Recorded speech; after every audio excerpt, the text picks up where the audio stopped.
Degeneracy. The Oxford definition of a degenerate is someone who has lost or become deficient in the qualities proper to the human race. And that definition rings true. To be a degenerate is to lose yourself to what should not be sought. To continuously spiral into the deep hole of what's ethically wrong. But to find a degenerate and truly understand their inner workings, you must go deeper. You must follow their path into degeneracy and trace back the core diverging moment in their life that led them to this immoral path. And at the end of it all, there is one very common thing you'll find. One thing that, above all else, has truly proven their degeneracy not only to the entire world, but to themselves. And that's Little Sister hentai games. So it's been almost a year since I've covered a degenerate Little Sister hentai game, so give me a break. So I was procrastinating stuff, as I normally do, browsing Reddit, when I saw someone mention a game by the name of Living with Sister Monochrome Fantasy. At that point, I had two choices in my life, and I made the wrong one. Looking at the Steam page, the first thing you'll notice is its art style. Now, I'm more of a traditionalist when it comes to anime art styles. Put in another way, I hate art gimmicks, so I wasn't exactly excited about that aspect of this game. But being otherwise intrigued, I forged past my grievances and jumped right into it. And ladies and gentlemen, I found it. This is the game that truly separates the degenerates from the rest. You may ask why. It's because every single degenerate thing you can do in this game is optional. Living with Sister Monochrome Fantasy starts with a small questionnaire that determines what kind of Oni-chan you are, after which you are thrown right into the story, of which there's very little. Your father, being the kind man he is, abandons his kids to go off on an adventure. Now, being left alone with your sister, who has always been sickly since birth, you must work at your local guild to provide income for the household and take care of your sister. And that's pretty much it. From there, the gameplay loop begins. Each day is separated into two different parts. The first part involves training with the guild, as well as hunting monsters and participating in tournaments to increase the guild's reputation. The second part is where the Living with Sister part comes into play, where you can do various activities like interacting with your sister or training to increase your stats. I'll talk about these two gameplay sections in more details later, but first I want to explain how the stats in this game work and how they affect the gameplay. Now stay with me here, because there is a lot to explain. There are many different stats that affect different parts of the gameplay. The first thing you'll notice is the attack through intellect stats.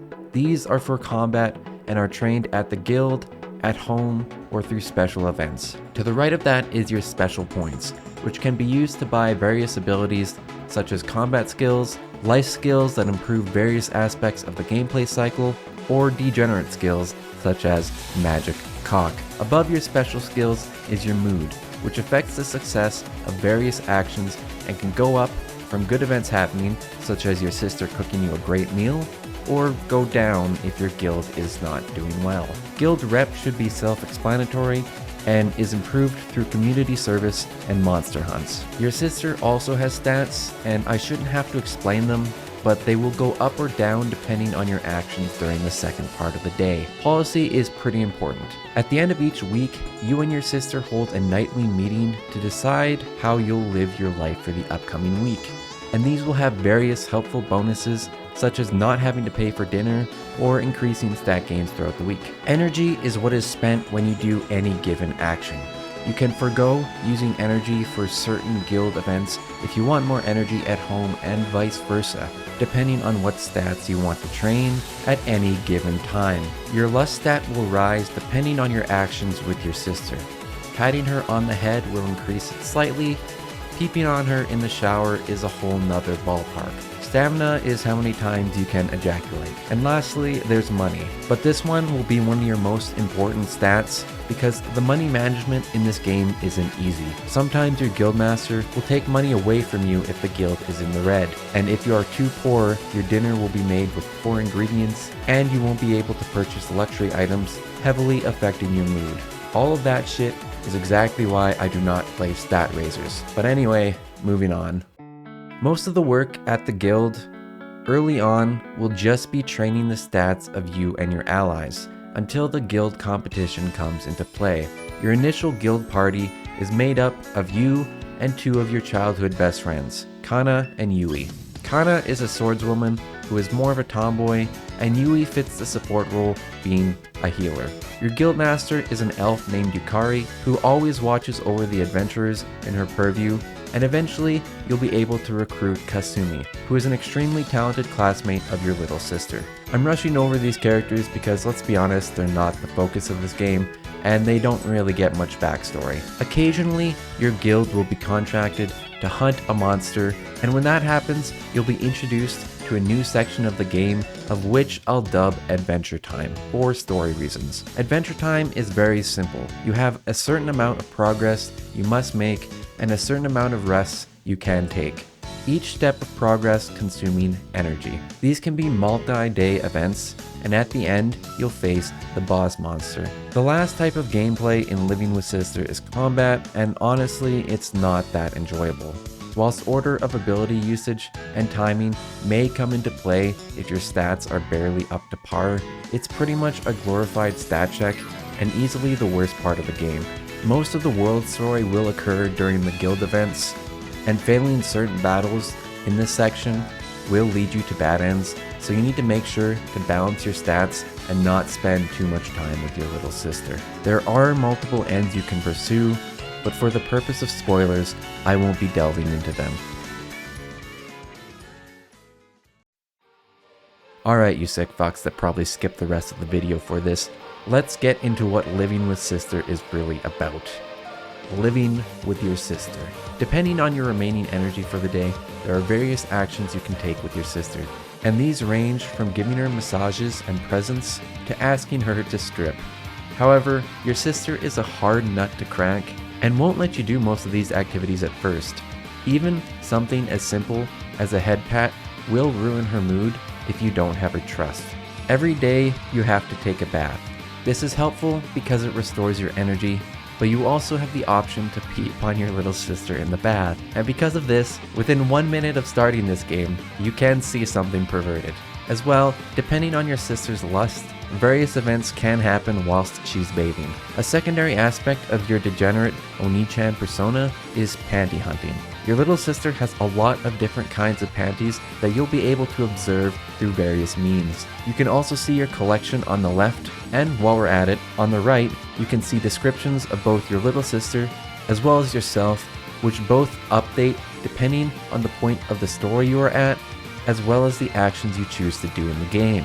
And the stat section of this menu I'm going to refrain from mentioning.